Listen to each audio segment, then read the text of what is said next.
Welcome to Beyond the Coverage. I'm Chris Horner. This is the third rest stage at the Vuelta a España 2022. Now, we've seen some exciting action on yesterday's mountain climb up Sierra Nevada where Remco Evenepoel just had to set a devastating pace to try to do damage control to the attacks from Lopez, Enric Mas, and then later with about a kilometer to go, the attack of Primoz Roglic that was putting the red race leader's jersey under danger here on stage 15 of the Vuelta a España. Now we have 1 week of racing left. 6 stages here. The last day, you don't have to pay too much attention to because, of course, it's just going to be through Madrid and finishing there on the streets doing lap circuits. So that stage is out. That leaves us with 5. Tomorrow's stage 16. This shouldn't be that important. Hopefully for Remco Evenepoel's quick-step team, it's going to be a sprint stage, so we'll see the sprinter teams take care of controlling the whole pace, which is going to allow Remco Evenepoel another rest day. Now, why does he need that other rest day? Because of that crash from 3 stages ago. We see here on when I went online and saw in the Cycling News article, and he's talking about on his rest day of how much it affected him 2 stages ago when he lost a lot of time to Primoz Roglic, how he was better yesterday on Sierra Nevada, and how this rest stage he's getting even better. Now, with one more stage, if it can go easy and the sprinter teams can control that whole stage, no crosswinds, no chaos, no crashes, no rain, etc., etc. If it's a nice, smooth day, that'll be a good recovery day again for Remco Evenepoel. And then we start getting into the mountain stages.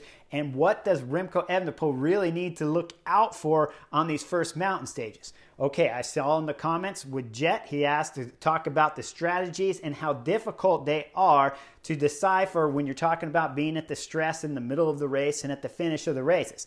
This is the one weakness here when we're talking about Remco Evenepoel and Quick-Step. Quick-Step has not been known for a team to have to defend the race leader's jersey at Grand Tours, although they do win a lot. But their tactics racing Grand Tours are completely different than one-day races where they just have the wolf pack and they throw guys attacking all over the place. They got well signed up, strong, fast, classic guys that they can afford to just use a lot of energy, much like we saw Jumbo-Visma do at this year's Tour de France, where it was just muscle being used all over the place and tactics not necessarily that fantastic, but muscle being what's saving the day. Now we look here at Quick-Step when we're talking about Remco Evenepoel and his pure climbers. He doesn't have that kind of muscle. So he has to make split tactical decisions at crucial moments when we're talking about stage 17 and 18 coming up here at the Vuelta a España. Now, when we start talking about him being 22 years of age, that means he doesn't have a whole lot of experience of knowing exactly what might be happening. When I'm looking at it, I'm thinking the most important thing right now that Remco Evenepoel needs to watch out for is he needs to be careful on 17, 18 with some kind of deals being made. We've seen it already multiple times. 25 years throughout my career of racing, I'd see deals being made all over the places. Sometimes it was just because one rider's contract was up. He was looking to get on a team for the following year. Like on the Angliru stage in 2013, it was Juan Antonio Flecha whose contract was up. And then it was Vincenzo Nibali attacking me at the bottom of the Angliru. He bridged across quickly to Juan Antonio Flecha, who needed a contract for the following year. So Juan Antonio Flecha pulled for 1.5 minutes the whole time I'm chasing behind. And that allowed, of course, Vincenzo Nibali to recover from his first acceleration. And then he was able to accelerate again just as I was nearing Juan Antonio Flecha. He attacked again and was able to continue that gap on me, which meant I was doing a 5, 6, 7 minute effort to his real quick 17, 20-second effort, then a little bit of rest, and then he could do another recovery. So Remco Evenepoel needs to be careful of deals. Now, Primoz Roglic, if we go back to 2021 and we go to the Basque Country, when he was behind on the general classification after giving the race leader's jersey up on stage 4, stage 6, he bridges across on the descent, does a crazy descent, while the UAE Team Emirates, Tadej Pogacar and Brandon McNulty, were caught napping back there, caught probably just at the top, caught behind some riders. And then all of a sudden, Primoz Roglic went down to the bottom, drilled it across to that group. And later, he was in a break with Davide Gaudu and Hugh Carthy from EF Education. And then he made a deal. At that point in time, the deal was for the stage win. If you guys work for me, one of you guys can have the stage, and I'll give it away. So then both riders started working. So there's all kinds of deals that could be made out there. And now in this last week of the Vuelta a España, those deals, when we're talking about Primoz Roglic, Enric Mas, Carlos Rodriguez, Ayuso, and of course Juan Antonio, and of course Miguel Angel Lopez from Astana. Those guys will be happy to get stage wins. They'll be happy to gain some time, and they'll be happy to make a deal with just about anyone out there that can give them some kind of result here at the Vuelta a España. So that's what Remco Evenepoel's most dangerous obstacle right now when we're talking about the tactics going further into this third week of the Vuelta a España. If you're going to let a rider go. Remember when we looked at it yesterday, we saw Miguel Angel Lopez go up the road and then Enric Mas go. Well, at that point in time, if they can catch that front group up there and they catch Arensman, then all of a sudden he can start making a deal with Enric Mas for the stage win. Stana get the stage win, and of course Mas could possibly have moved up into the red race leader's jersey on yesterday's stage 15 up Sierra Nevada.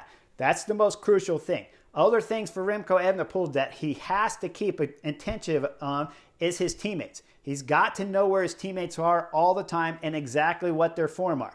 I told you guys yesterday on the butterfly effect when they started the Sierra Nevada up the Hacianas climb, once it started the very pitch to where it's really steep at 15%, he went to the front right away and started setting a little bit of tempo. Now, it could be he already talked to his teammates behind. We saw Fausto Masnada crash, and then, of course, there's Van Wilder back there, but we had seen Van Wilder dropped on the penultimate climb before we got to the finish, so maybe he didn't have legs, and that's what Remco Evenepoel knew at that point in time. But if we're going forward, talking about these other stages, the most difficult thing is the climbs are category 2s and category 1s. So some of these mountain stages are going to be incredibly fast finishes, like we saw yesterday on Sierra Nevada, where the pitch dropped quite a bit. The speeds were fast, so the attacks are fast. So you have to know where your teammates are. So in dangerous situations, when we're talking about 2-3 climbs out from the finish, you got to know when they're attacking you going up early in these stages, where are your teammates at? Can I set up? Can I go back? Are they going to be able to help me? When they're pulling in front of me, are they completely done? Do I have to take off and close the gap myself? Those are all crucial tactical mistakes that Remco Evenepoel, being only 22 years of age and racing for Quick Step, that's not really a general classification team, those are all things he's going to have to figure out for the first time here at the third week of the Vuelta a España while wearing the race leader's red jersey. But the most difficult one is going to be deals. Now, we start looking at other ways that he can help himself win the Vuelta a España. You got to look back and you got to see Team Astana.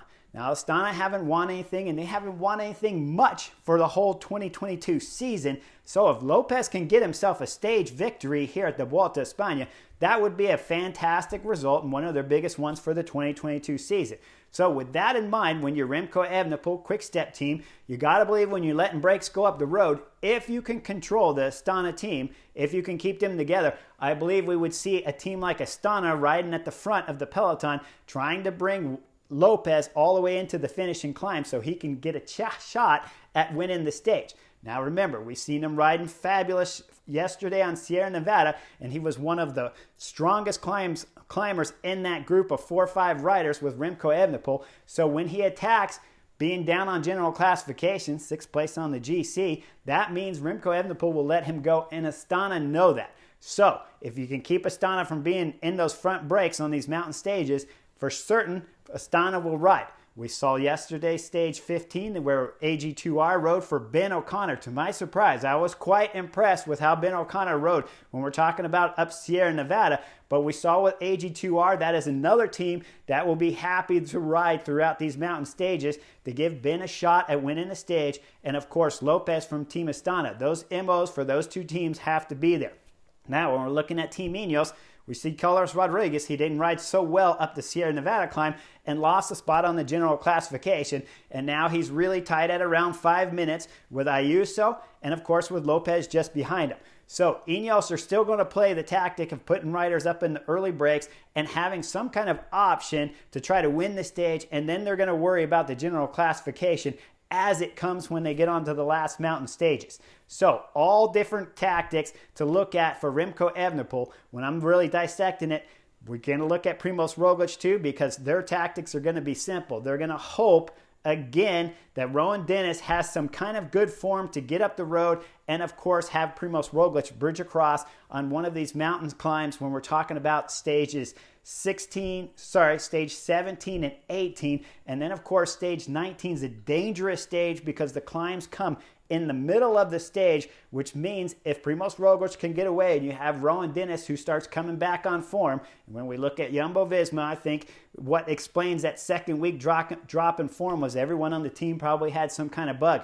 Now we see with Chris Harper's ride yesterday on Sierra Nevada, and of course, with Primož Roglič getting better 2 days before that, that maybe the whole team is going to grow in fitness. And if Rowan Dennis can come back up to his top form, he's definitely going to be a player when we're talking about Primož Roglič attacking early throughout one of these stages and possibly bridging up to a Rowan Dennis up there. In my mind, when I start looking at the stages, though, it has to be stage 19. That's the dangerous one where Rowan Dennis could get over those middle climbs and then Primož Roglič attacking throughout on the last climb and coming up to Rowan Dennis to try to gain some time.